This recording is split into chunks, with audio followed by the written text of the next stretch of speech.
Aussie, Aussie, Aussie. Oi, oi, oi.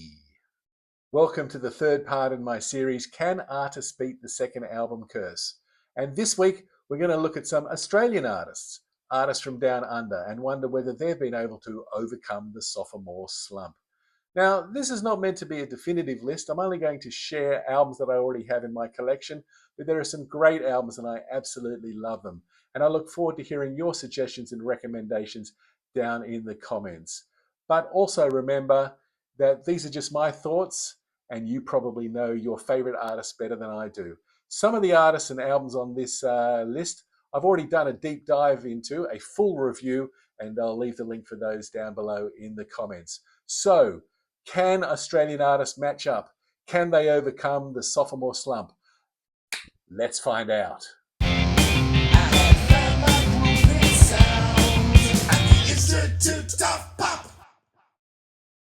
First up, let's go to 1975 and the second album from Skyhooks, Ego Is Not a Dirty Word. What a great cover that is. It even says 1975 there. And if we open it up, we can see pictures of the band in this gatefold sleeve. And on the back, a rather bizarre fan letter including a severed finger.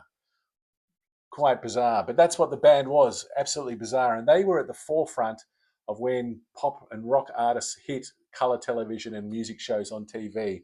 And they owned Countdown, the Sunday afternoon show, which was obligatory watching for everybody. And you can tell why. They've got a touch of the glam, a touch of the pop, a touch of the boogie, but also they've got a slice of prog about them as well, which is really cool. Their lead singer, Shirley Strawn, is a phenomenal frontman, a phenomenal presence on stage with a great voice, which reminds me like he's the reincarnation of Billy Thorpe, which is about the highest praise I can give. Red Simon's on guitar, Greg McCanish is the songwriter, astonishingly good. And I picked up this album for $10 in the clearance bin at Frank's Wild Years, and I was really thrilled I did pick it up. But when I put it on the turntable, there were some crackles and some hiss and some pop, and I thought to myself, that's okay. This album's been around. This album has been loved, and it's gone through a lot of parties. And I just look at it now and think, oh my God, the stories this album could tell. The title track, Ego Is Not a Dirty Word, really touched into the zeitgeist at the time, because ego was everywhere. You've got a big ego, man. Oh, so what if I do? You know, Ego and It had been around for ages. But there's some other great songs on here as well. I love Love on the Radio, which seems to be just a rock boogie song, but then it goes into an unexpected sort of proggish twist. Love's Not Good Enough is the epic. Smart Ass Songwriters is really cool. Great lyrics. There's a lot of smart ass songwriters who think they've got the answers. I wish they just shut their mouths and get down with the dancers. And I didn't even mind hearing All My Friends Are Getting Married Again, which was kind of like the big song of the album after Ego Is Not a Dirty Word. I have a vivid recollection of driving over the Gladesville Bridge in Sydney and seeing the open blue sky and hearing that song way back in the day. So that is a wonderful album and a great follow-up to their record, Living in the 70s. Fantastic. Let's go on to 1979 and the Sports with Don't Throw Stones. Great cover there. Boys looking very cool. And it's even signed, one would think, by Stephen Cummins on the back, who was the lead singer. There's Steve. And I picked this up from Phil at Vintage Records in Sydney. I'm really happy to get that. And I got it for $5. I used to have this album back in the day, and really glad to have it back in my collection. It followed on from Reckless, and it's got some great songs on here. And it's a bit of a step up because there's a couple of killer hits on here. Don't Throw Stones and Who Listens to the Radio. But there's also, they're communicating ideas to the listener without really complicating things. There's a really great pop savvy on here. It's a breath of fresh air. There's experiments with rock ballads in Tired of Me and also some reggae as well. And I love the closer, the Big Sleep or Big Sleep, which has a beauty and a creepiness which really recommends itself to me. So check that one out if you haven't heard it before. The Sports, Don't Throw Stones. And that was the album before Suddenly, which had another great song on it called Strangers on a Train.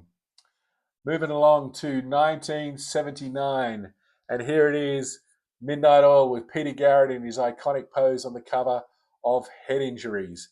And this came after their debut album, which was self-titled in, I think, 1978. And it was produced by Les Karski of Supercharge, of all people. And it was Andy James' last album as a bass player in the band. They've sort of shunned all of the extended songs from the first album, songs like Powderworks and Surfing with a Spoon, Nothing Ventured, Nothing Gained. Great songs. In fact, that whole first album was absolutely wonderful. But now what they've done is they've streamlined this into a real lean, mean fighting machine. And the songs are short, to the point, and really cutting and biting with their social commentary. It's explosive. This is Australian sort of hard rock at its best. Some really classic songs from the Midnight Oil catalogue: Cold Change, Section 5, Buster Bondi, Back on the Borderline, and No Reaction. Those are sort of the big ones. But other great songs. I love Koala Sprint, and I remember taping that off the 2JJ Parramatta Park concert on the radio once, and I played that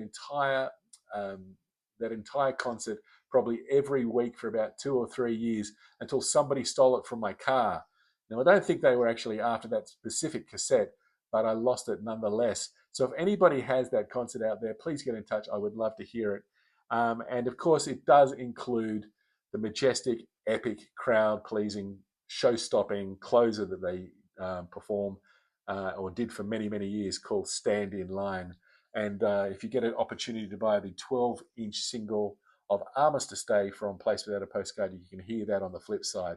But it is astonishing, with Pete Gifford taking over on the bass and making it all his own. Absolutely essential listening. Then let's move also on to 1981. Sorry, we're going to 1981, and this is Quasimodo's Dream by the Reels. And this follows 2 years after their debut album, which was really all about quirky pop. It's happiness with the social commentary. But this is a game changer. This is far darker and more complex, and which is best exemplified through the title track. Lots of good songs. I love the opener, For All We Know, which is a really classic piece of edgy post-punk new wave rock, which is brilliant. And same can be said for Depression on the second side. There it is. There's the flip side. For All We Know and Depression. And how about this for a cover as well? Whoa, whoa, whoa, whoa, whoa, whoa. It also has the single Shout and Deliver, which a mate of mine and I used to sing in maths all the time when we were back at school. We'd start off by singing, Shout and Deliver, don't run away, run away. And we'd keep going and keep raising the volume until we got stopped by the teacher. And there were many times when we were up to, yours is the future, don't run away, run away. Things that we got away with back in the day. But that title track, Quasimodo's Dream, is an absolute classic of Australian rock and Australian music, with great lyrics. Love won't annihilate hatred. It builds you up till you've had enough and then won't let you be. Fame won't alleviate heartache. Knocks at your door, gives you the score, then won't set you free. Just when you say no more, a hand asks for a key. Oh, I never wanted to be in Quasimodo's dream. Shall I beg the ringmaster please and find another me? Absolutely gorgeous. What a set of lyrics and what a great song. So check out Quasimodo's Dream. Highly recommended. On to 1981 now as well. And this is a great album, a great second album by Mondo Rock called Chemistry. And this follows up about 2 years after their album Primal Park. And there's a huge difference on this album because the band is almost fully changed, and Eric McCusker, shouldn't be pointing at him there, has joined on guitar and songwriting. Sorry that I keep looking over to that side when I'm looking at the album. But Eric McCusker has joined, and what a difference.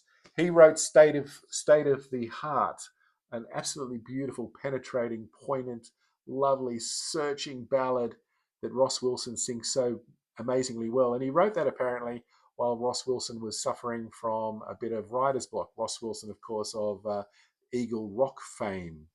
There's so many great songs on this. Chemistry is a magnificent song. Popular View I love. Summer of 81 is just killer. It absolutely stomps. And then, of course, we have the single of Cool World, which was in the charts seemingly forever in 1981. Absolutely brilliant album. Please check it out. Mondo Rock went on to even bigger success, but for me, this is my favorite album of theirs. It absolutely wouldn't be complete. I don't really have any notes on this because here's 1982 and the Churches, The Blurred Crusade. What an iconic album cover, my God. And I've just done a review of their latest gig, and I mentioned that T-shirts of this album cover sold out quicker than any of the others. But this was a massive step up, and the Church went from the Church Mark I with Nick Ward, and now Richard Plug joined them on bass, and everything just switched up, and they went into that sort of real neo-psychedelia and sort of left that hard-edged rock behind. It's a gorgeous, sumptuous album with amazing production by Bob Clearmountain on here. And part of me always wishes that Bob Clearmountain had produced all of their albums because this is so good. Almost With You was the hit. When You Were Mine could be my favorite song by the Church. I love an interlude. And of course, it includes the epic You Took. Everybody in the band is on absolute total fire. And they still maintained a little bit of a hard edge in terms of the guitars. And it's something they would probably never quite return to. So I heartily endorse and recommend that you go and listen to The Blurred Crusade by the Church. Next up is a band that I am going to be championing in a deep dive video fairly soon, I hope. This is the second album by Pel Mel, and it's called Persuasion. And this came out in 1983, if I didn't mention it already. And this followed up, and I'm going to show it because if you ever see this in your record shop, please pick it up. It's their first album, Out of Reason. And to me, this is a superior album, but Persuasion's still really great.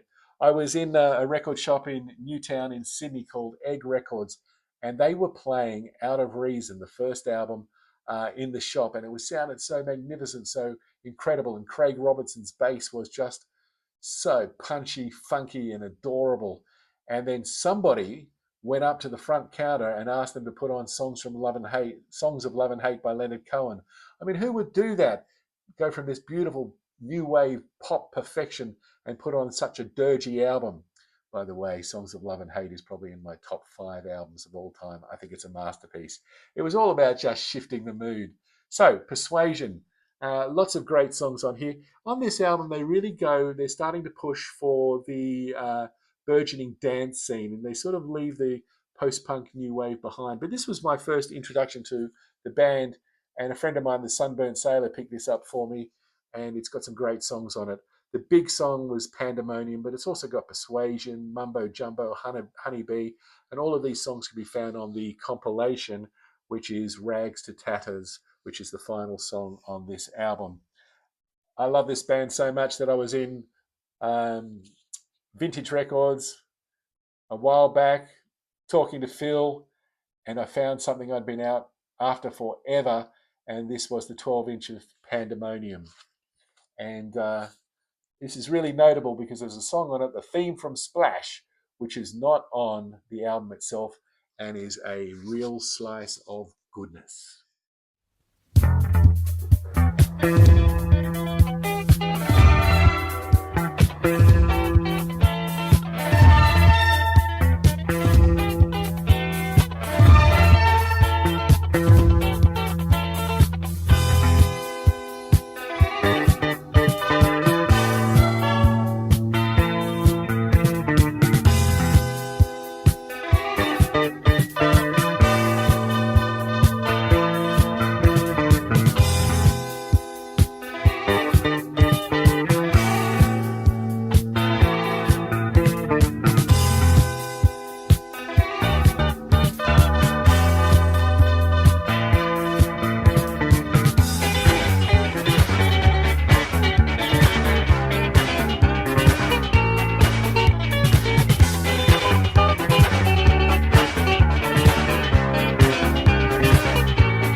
Moving on to 1983, a band that I probably don't need to talk about at all, but it is Men at Work and their album Cargo. So much is said about their first album, which is Business as Usual, but this album also is equally as brilliant in my mind. And this was released in '83, as I said, although it was finished earlier, but they couldn't release it because Business as Usual was doing such amazing business. Any album which has the single Overkill on it, which I think is, while we're talking top tens, would be in my top 10 pop songs of all time, and maybe even number one. Any album that has Overkill on it must be brilliant. And the second single, I think it was It's a Mistake, which is also magnificent. And Dr. Heckle and Mr. Jive is quirky and embodies that sense of humor. But I'd really point you in the direction of this wonderful song at the end of side one called No Sign of Yesterday. And you might remember on the first album the song Down by the Sea. And if you sort of keep that in mind, then No Sign of Yesterday is very, very similar indeed to that. Amazing vocals and amazing guitar playing on that album. We move on to 1989 and Boom Crash Opera's album, These Here Are Crazy Times. The debut came out in 1987, and apart from anything else, I really am into this band, particularly on this album because it features Pete Farnan from Serious Young Insects. Who, you say? Well, I've just done a video which is a complete deep dive on their entire discography, so please have a look in the link in the description and find out more about Serious Young Insects, because that video includes a full concert, audio only, and also some clips from their debut album. But this is a great album.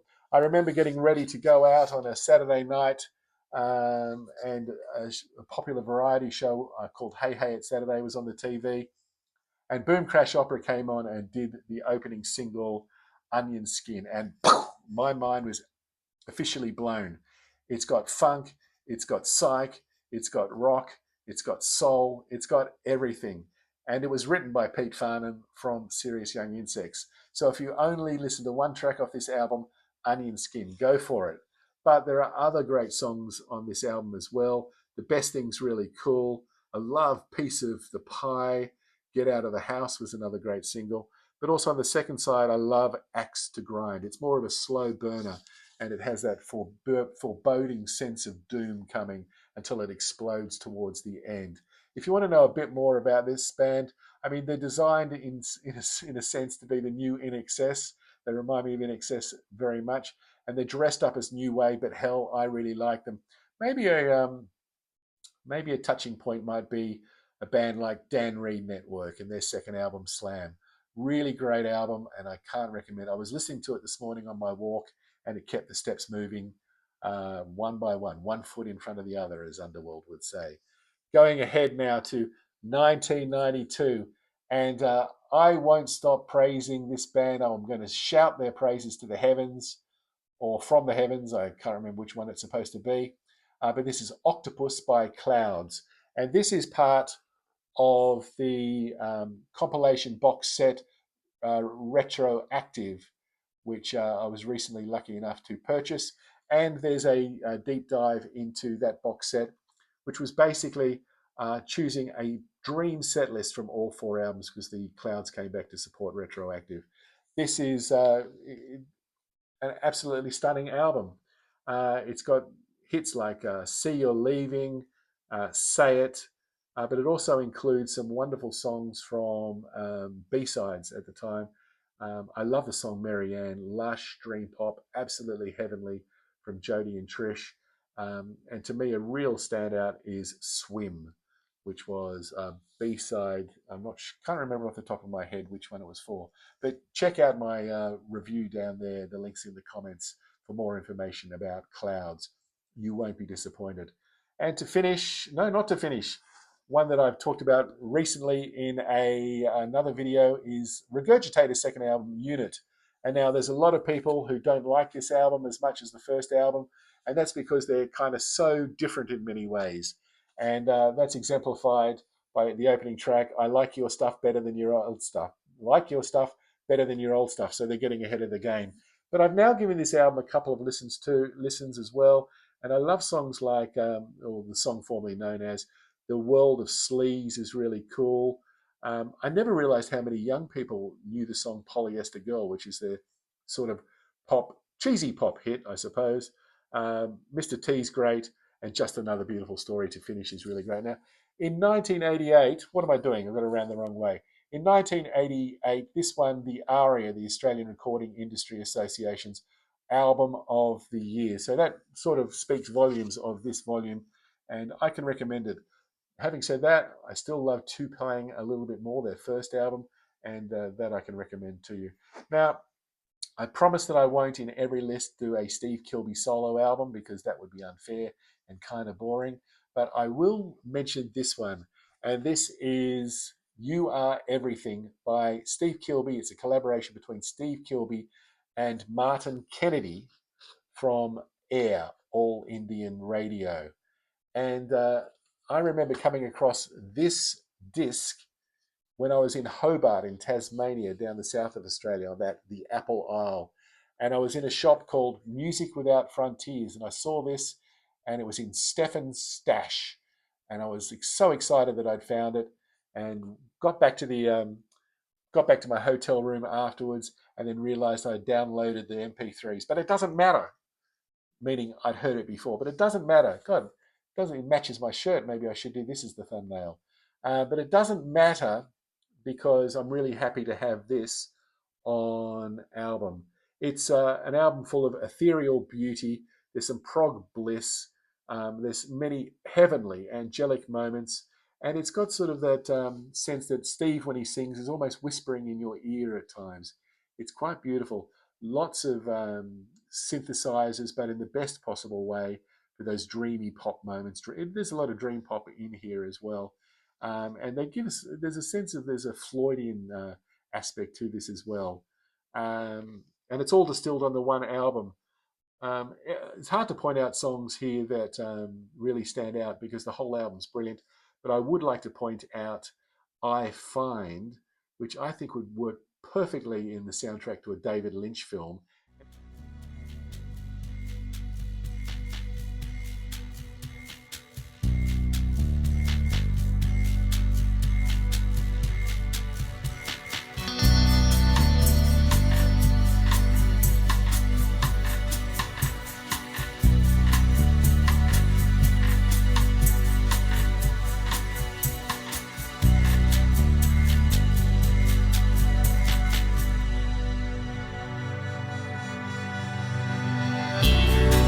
Some guy knocked at the door today. He said, "Have you seen this person recently?" I said, "No, have you?" And he said, "No, sir, that's why I'm looking for them." It's winter on the balcony of trees. It's winter in the almanac of the stars. Another car goes past, but I understand, at least in Brazil, nothing can ever last.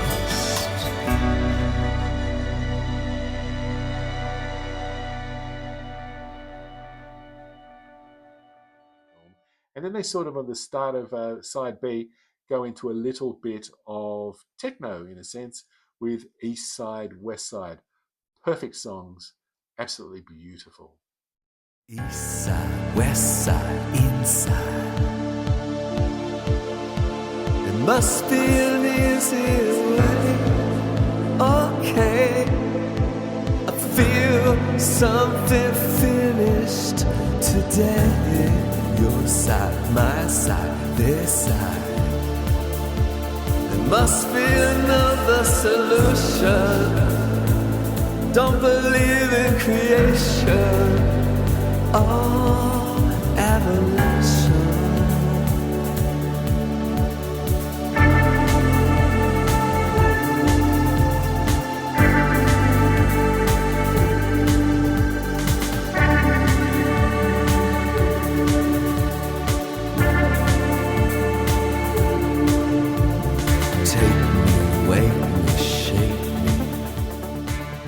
So what are some of your Australian artists who've released second albums which beat the sophomore slump? I'd love to hear from you in the suggestions and the comments, because it's always a great way for me to get educated into new music, and particularly from more modern music. That would be absolutely outstanding. But these are 12 albums which have given me an awful lot of pleasure over the last week or so. And remember, if music of any sound or style gives you pleasure, then who am I to argue with your opinion? My name's Brian, and I hope you've enjoyed this video. And if you have, why not consider giving it a like, or maybe even subscribing. And don't forget to check out those video reviews, those deep dives that are down in the description box. There might be something there which you really enjoy. Anyway, until next time, I hope you're doing really well, and Aussie, Aussie, Aussie. Bye now.